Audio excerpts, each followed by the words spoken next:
Speaker, I'm pleased to rise today and present my response to the Premier's State of the State address. Madam Speaker, it seems a lot longer than a week ago that we sat in this place and a lot has happened in that week. The coronavirus is an unprecedented pandemic, with the health and economic impact being felt the world over and right here in our local communities. It's not business as usual. From the cancellation of major community events or ordinary everyday rituals like school sport or Girl Guides, everything has changed and life is no longer as we knew it. National and international events, including sporting events, are being cancelled, with significant economic impacts being felt right across the country.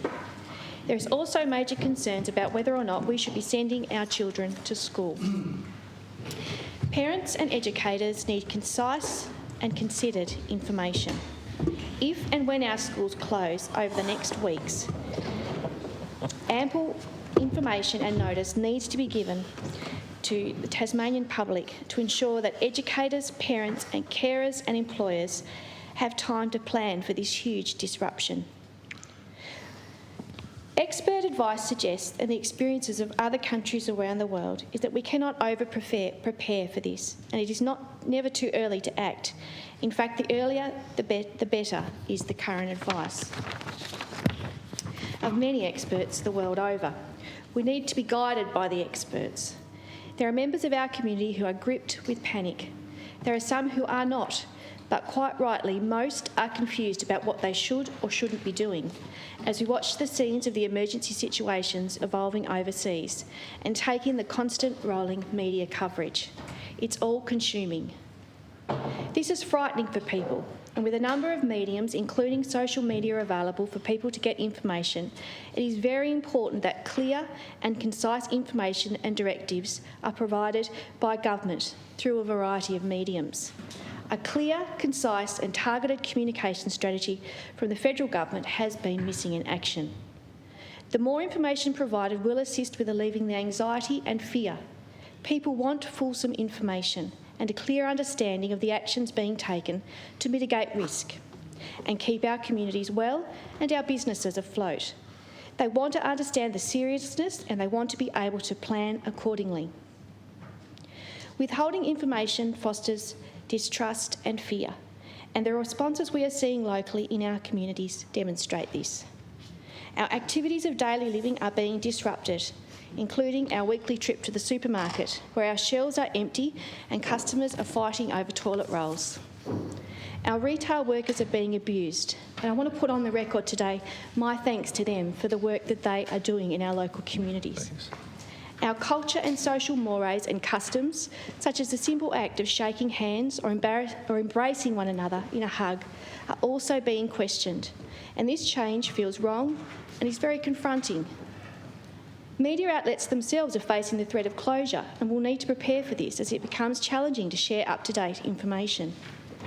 We have no choice but to endure this significant change to our way of life and look out for each other, and as community leaders act swiftly and decisively to reduce the spread of coronavirus, flatten the curve and ensure the threat to our health system is reduced. This is also applicable to the need for immediate and ongoing economic stimulus. This is a very different situation to what we found ourselves in the GFC. We will require additional supports in our communities. Mr Deputy Speaker, my heart goes out to all those in our industries, businesses and their employees who are impacted by this pandemic. Small to medium enterprise is the backbone of our state's economy. We must provide economic stimulus and support, but we must also offer psychosocial support and financial counselling to small business owners and those employed in small business right across our state. This is an incredibly stressful time and distressing time for them, and this support needs to be decentralised out into our regions. This will be an incredibly distressing time for employers as they have to let staff go, and for those staff and their families. Financial support for casual staff is paramount and has been raised, as has the deficit in assistance for sole traders. And our tourism industry is certainly suffering and has been severely impacted. Mr Deputy Speaker, many Tasmanians already live alone and are isolated. A situation such as which we find ourselves in now intensifies this. Social isolation and investment in community-based... Sorry, I take that back, that this intensifies this social isolation. An investment in community-based psychosocial support services will also be essential, as will the emergency response required to supply food and essential services to isolated individuals and families. All of this needs to be planned for now, and Tasmanians need to know that there is in fact help at hand, as would be the case in a natural disaster. I believe local government has a very important role to play in this, and perhaps regional committees similar to those formed post-natural disasters in the past may be an effective way to plan effectively across communities, to centrally disseminate information and coordinate community responses.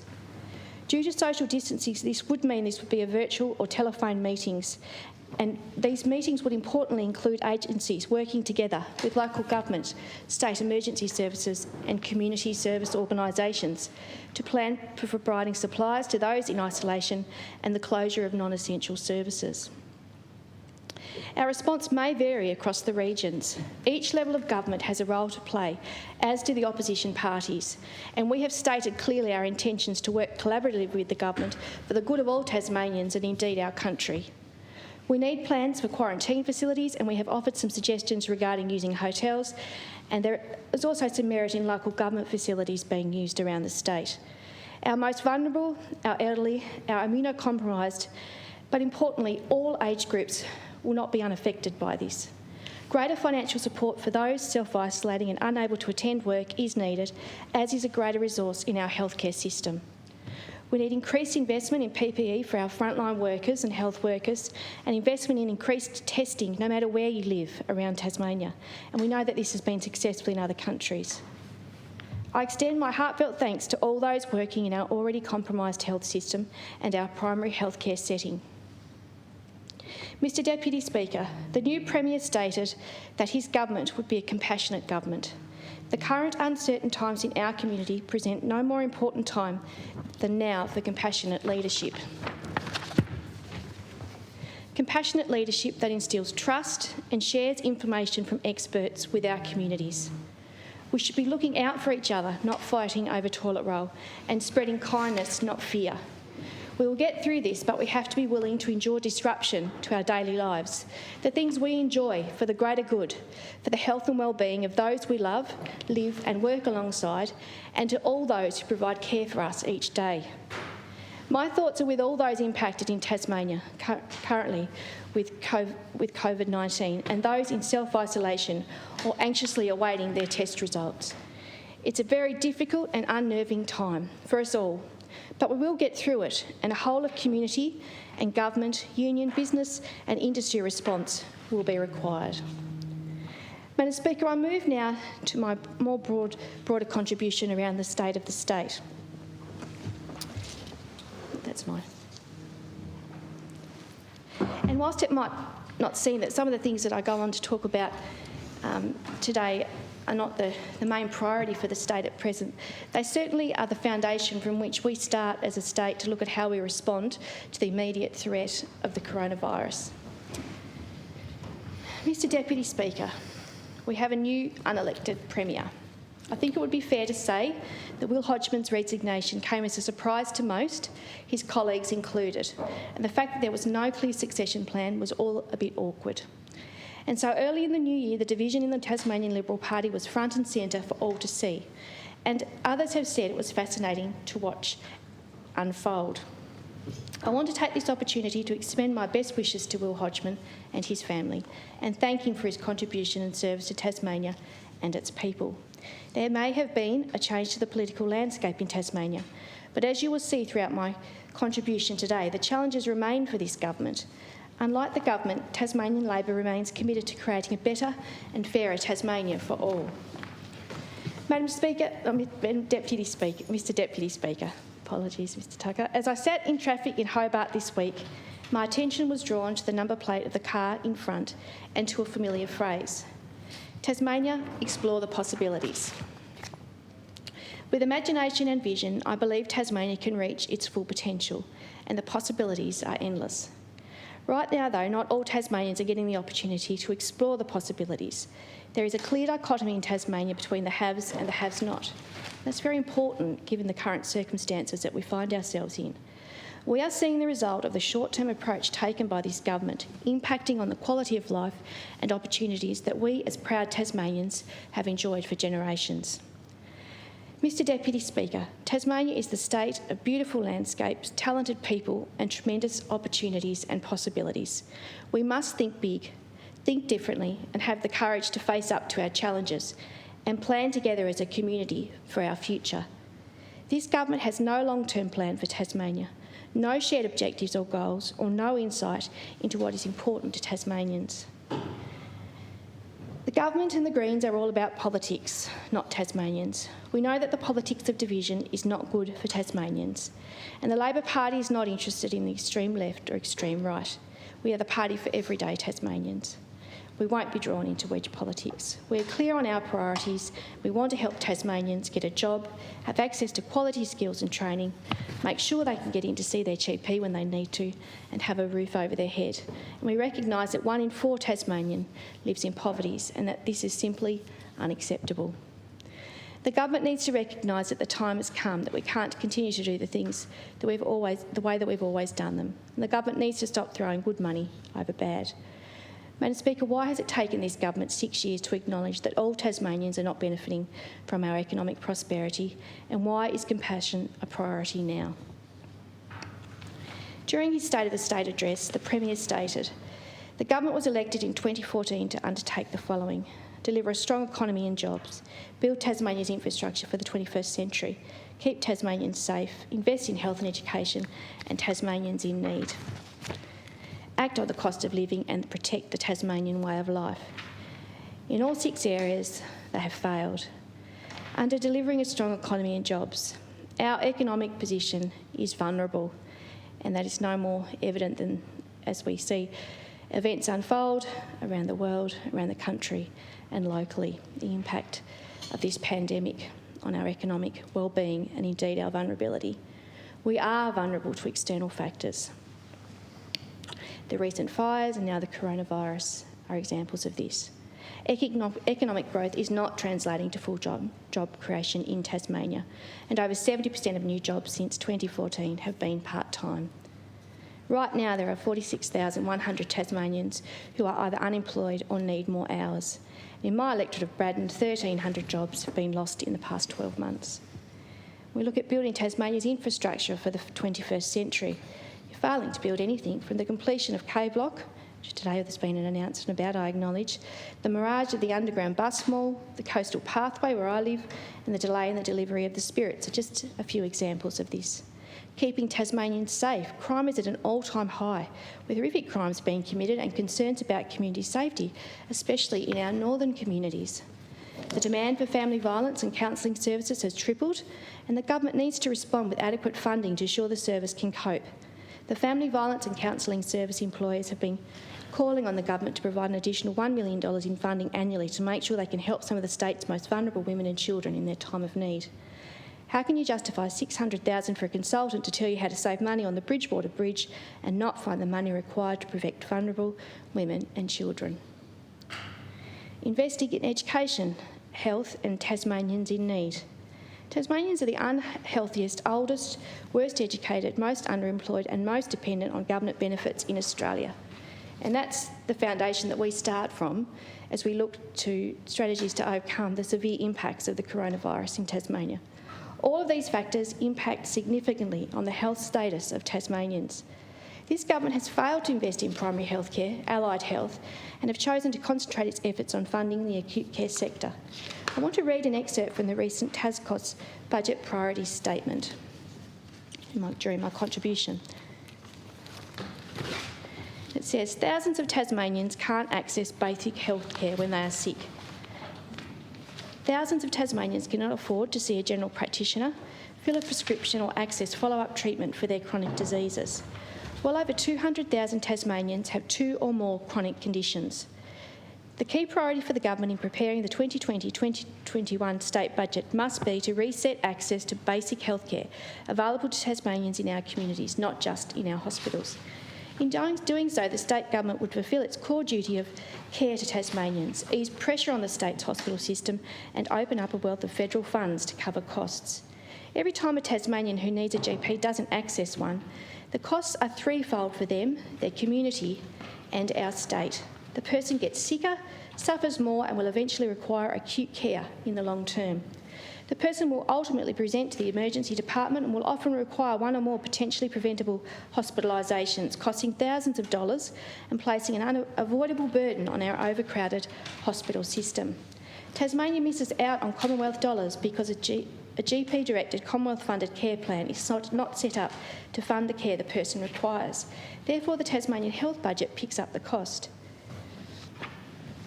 I just think this is so important to set the scene for where we are at in Tasmania and around the provision of health services and the dire need to invest more in primary health care, particularly across our regions.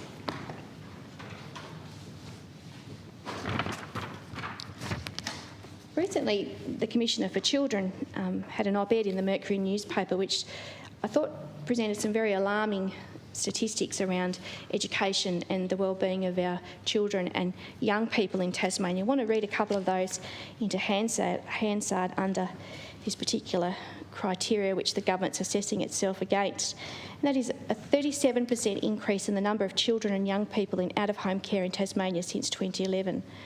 Children and young people who report having a mental or behavioural condition has increased from 10.6% in 2012 to 18.8% in 2018.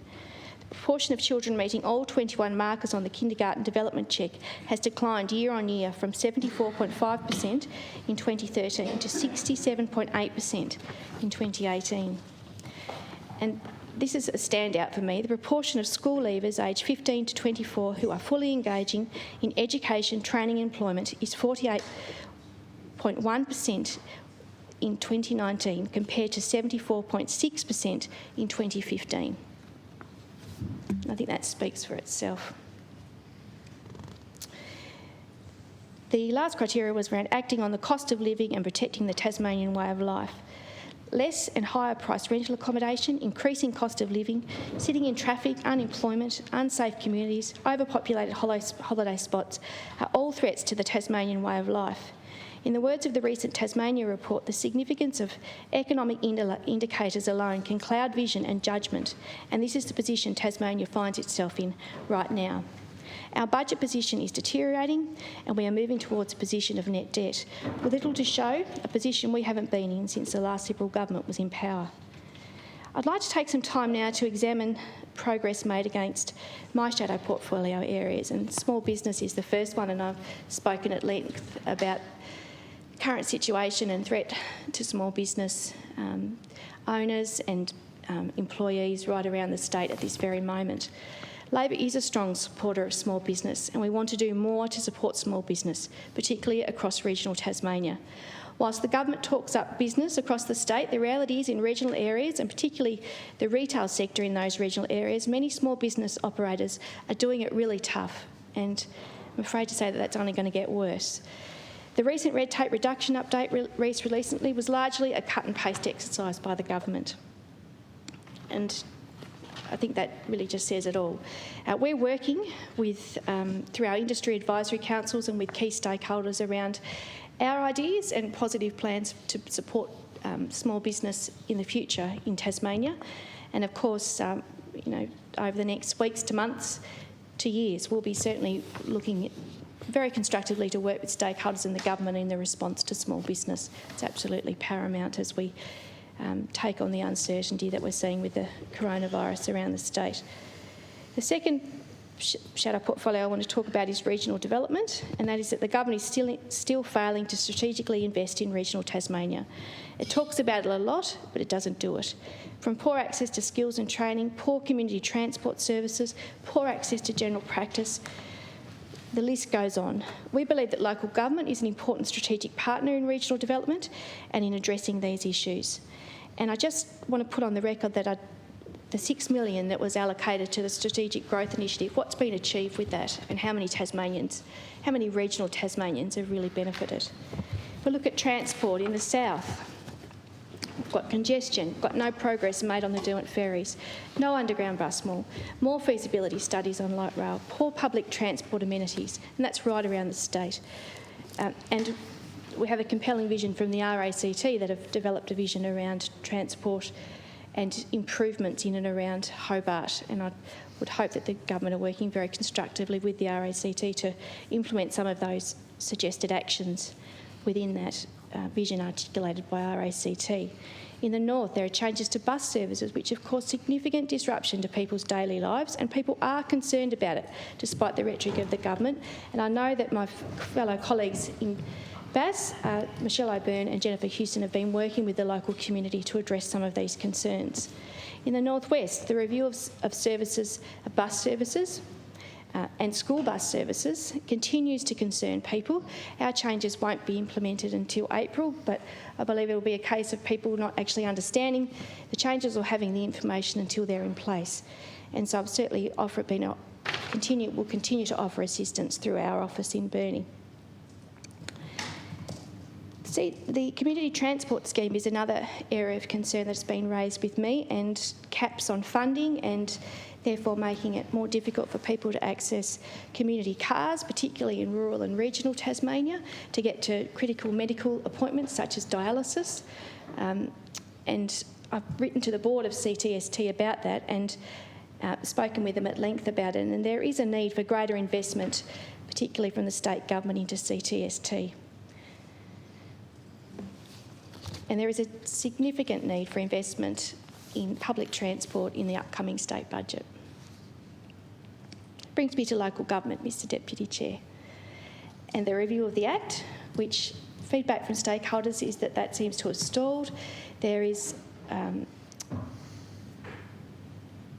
sentiments within the sector and the community that the Code of Conduct needs to be reviewed, and I understand that the Minister's undertaken to look at that. And I just want to commend local government on the work that they do around our communities and the important services that they provide, and I think that we'll see that important role come into play again around looking at responses to providing essential services right across Tasmania, and the role that local government will play in that will be very important, and I've spoken about that earlier.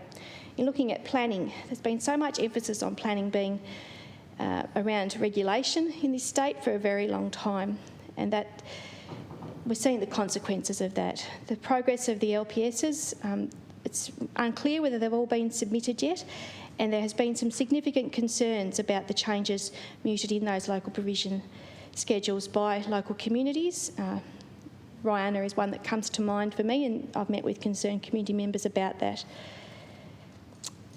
The major project legislation is undergoing its third iteration. It's currently being prepared. That preparation started in 2016 and it was meant to be tabled by December last year. We're looking at paying a consultant to review the role of the TPC when really there is a need for greater investment in the TPC and the PPU to enable the state policies to be developed, and that's still lagging. And one of the things that's constantly raised through our industry advisory councils is difficulty with the current planning process and the need for better strategic planning across the state. That brings me to advanced manufacturing. I'm incredibly proud of the advanced manufacturing sector in Tasmania, and particularly in my electorate of Braddon. The sector's undergone significant change over the last few years, but change has brought loads of opportunities to those small to medium enterprises and to the sector. I recently attended the opening of JBEN's new facility at Gutwein in Burnie, which was enabled through a government grant, and also the launch of their collaborative project with Grain Resources, and where they launched their world-class specialised vehicle that they've been working in partnership to develop. And it always amazes me that these types of things are being developed in my own backyard, and I don't think we talk up that enough, and I think that we should be really proud of the work that people are doing in the advanced manufacturing sector right across Tasmania. Since I've been in this role, advanced manufacturers have raised with me the need for access to skills and training for middle management positions and leadership roles as they work to embed systems and processes in their businesses, which will enable them to receive manufacturing certification and, more importantly, access to markets. And the anecdotal feedback that I've received also said that the focus on defence has not been as big a benefit to the sector as first envisaged. And Mr Deputy Speaker, I'm looking forward to working with advanced manufacturers over the next couple of years as we look at our policies around an investment in advanced manufacturing. Mr Speaker, I'd like to thank our volunteer firefighters and career firefighters fighting the fires in Tasmania over the Christmas period, and those who travelled interstate to assist with the unprecedented fire events on the mainland. And we thank you very much. We all love living in Tasmania, and I'm proud to call the northwest coast of Tasmania my home. It is a place I've grown up in, a place that has provided me with many opportunities and a unique quality of life. And Mr Deputy Speaker, quality of life is indeed very important to Tasmanians. The recent mining tragedy on the West Coast was devastating for our West Coast communities, and I want to extend my deepest sympathy to Cameron Goss's family, his friends, his loved ones, the team at Henty and our West Coast communities. It's been an incredibly difficult time of uncertainty and loss. Mr Deputy Speaker, in looking back at the last 12 months in the electorate, some key projects come to mind. We're still awaiting the delivery of the palliative care beds at the Mersey Community Hospital. The Cradle Mountain Project Gateway Precinct expression of interest was still awaiting the public release of those successful tenders. We're still waiting for the development of the antenatal clinic at the North West Regional Hospital. There's been significant delays with the spirits. We're awaiting the development of the Agricultural Centre of Excellence at Freer Farm. The Coastal Pathway project has stalled, and there's been a lack of action on erosion. We're seeing the closure of rehabilitation beds in Burnie, and there's been a lack of investment by the state in the Burnie port. And we've seen numerous skills packages promised by federal and state government representatives to our region. But who's really benefiting from these skills packages? It's not clear. The Skills Hub was, I think people are pretty disappointed that that's not a physical structure that providing services and greater access to skills and training for both young people and those transitioning in the workforce. There's a bit of disappointment about the skills packages that have come to Braddon and what's really been achieved with those. Over the last year, I've enjoyed getting out and about around the electorate, learning more about local issues and, more importantly, how I can assist my local community. I thank the people of Braddon for what is an incredible privilege it is being your local member, and I look forward to the year ahead. I'd like to thank Kay and Jess for their work in my electorate office and Teresa for her stellar job volunteering. We are often asked in this place about alternatives. Well, I'm proud to say Labor has a suite of positive policies, fully costed policies that will make a difference to the lives of Tasmanians. Last week we had our first jobs forum in Burnie. And unfortunately we've had to cancel the others due to the coronavirus. But when it's safe to do so, we will continue this important work with our communities. We invited the community to come along and learn about our free TAFE policy and plan for jobs growth across Tasmania. And we also invited them to share with us their experiences in getting a job or getting access to skills and training.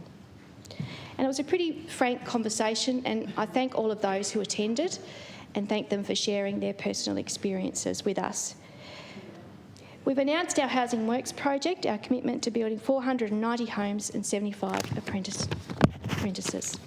And of course, we're committed to investing in mental health workers in all Tasmanian schools. Mr Deputy Speaker, our primary focus in 2020 is to work with the government on the immediate and long-term response to the coronavirus and to keep all Tasmanians safe and well, and to support our local industries and businesses. We are also focused on giving people the skills they need to get a job, supporting the industry that provide those jobs, attracting new business and industry to invest in Tasmania, and supporting existing industry to expand and diversify to employ more Tasmanians. And this is our commitment to Tasmanians. Thank you, Mr Deputy Speaker.